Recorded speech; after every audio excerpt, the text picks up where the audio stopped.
For years, mass crossings at the U.S. southern border overwhelmed not only government facilities, but also the small towns and cities along the border, stretching resources to their limits and leaving local communities scrambling to respond.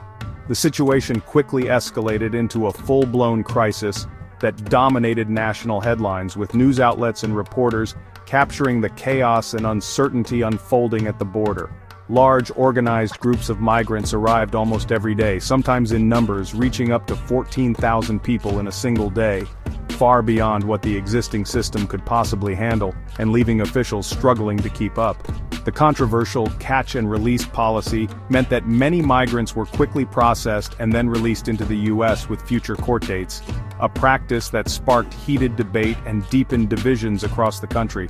For some, the images of families and children in makeshift camps highlighted a humanitarian crisis demanding compassion and aid. For others, it signaled a loss of control and an unsustainable strain on public resources and infrastructure. The border itself became a powerful symbol of national identity, security, and political division. Dramatic images of families wading through rivers and children being carried across the border shaped public perception and fueled passionate debate. With the system buckling under pressure and the nation divided, this unsustainable situation set the stage for a dramatic policy shift as a new administration prepared to take charge, promising change and new approaches to a crisis at its breaking point. In early 2025, a new administration enacted a swift, uncompromising overhaul of border policy to halt mass crossings. Executive actions ended mass release, replacing it with 100% detention and deportation for unauthorized entrance. The impact was immediate. Daily crossings dropped by over 90%, reaching historic lows. The previous system, which allowed asylum seekers to remain while awaiting hearings, was dismantled. The administration argued this closed a loophole that incentivized economic migration. News of strict enforcement spread rapidly, deterring many from attempting the journey. The new approach aimed to stop arrivals before they began, banking on deterrence as the key to border control.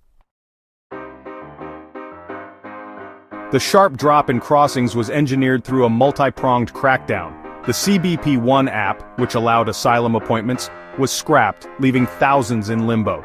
Military and National Guard troops were deployed with arrest powers, creating a formidable presence. Overflow detention centers were set up at military bases, and even Guantanamo Bay was considered for high-risk detainees. Protections for sensitive locations were revoked, expanding the reach of interior enforcement. Legal aid for detained immigrants was suspended and refugee resettlement programs halted. Mass deportations were carried out using military cargo planes, cementing the new, hardened border regime. America's hardline border policies sent shockwaves across the hemisphere, reverberating through communities and governments alike. The new measures were not just a domestic shift, they signaled a dramatic change in how the U.S. engaged with its neighbors and the world on migration. Migrant flows in Mexico and the Darien Gap collapsed almost overnight, as word spread quickly about the near certainty of detention and deportation. Families who had traveled for weeks or months suddenly found themselves stranded, unsure of their next move. Smuggling fees soared to unprecedented levels, making the journey even more dangerous and costly. Many migrants, facing new risks and dwindling hope, abandoned their plans to cross altogether, leaving behind dreams and belongings. The use of military planes for mass deportations sparked diplomatic standoffs with several Latin American countries. Tensions ran high, and these disputes were only resolved after weeks of intense negotiations and international pressure. The U.S. pursued deals to offshore detention, including a controversial agreement with El Salvador to house non-Salvadoran asylum seekers. These arrangements drew both praise and condemnation, highlighting deep divisions over migration policy. Critics warned that these policies shifted the humanitarian burden onto countries already struggling with poverty and instability, straining local resources and igniting new debates about responsibility and justice. The administration's strategy was clear: fortify the border, export migration management, and deter future crossings by any means necessary. The ripple effects were felt far beyond U.S. soil, reshaping regional migration dynamics and forcing countries across the Americas to reconsider their own policies and alliances in response to America's new approach. The crackdown achieved its immediate goal: Mass crossings stopped almost overnight, and irregular migration plummeted to record lows.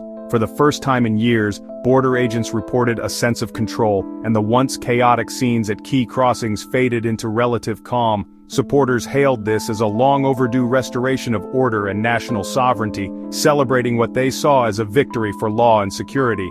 But critics quickly pointed to the steep humanitarian and legal costs, warning that the price of this new order was being paid by the most vulnerable. Civil liberties groups and local governments pushed back, challenging the legality of aggressive raids and the sudden loss of long-standing protections. Lawsuits were filed, and public demonstrations erupted in cities across the country, demanding a more humane approach. The revocation of temporary protected status left hundreds of thousands in limbo, unsure if they would be forced to leave the only home they had known for years. Families faced agonizing uncertainty, with children and parents caught in bureaucratic limbo. Critics argued that the root causes of migration, violence, poverty, and instability, remained unaddressed, and that humanitarian crises simply shifted to neighboring countries, straining resources and deepening regional challenges. The debate now centers on whether this fortress approach is truly sustainable, or if it merely offers a temporary fix that fails to address deeper issues.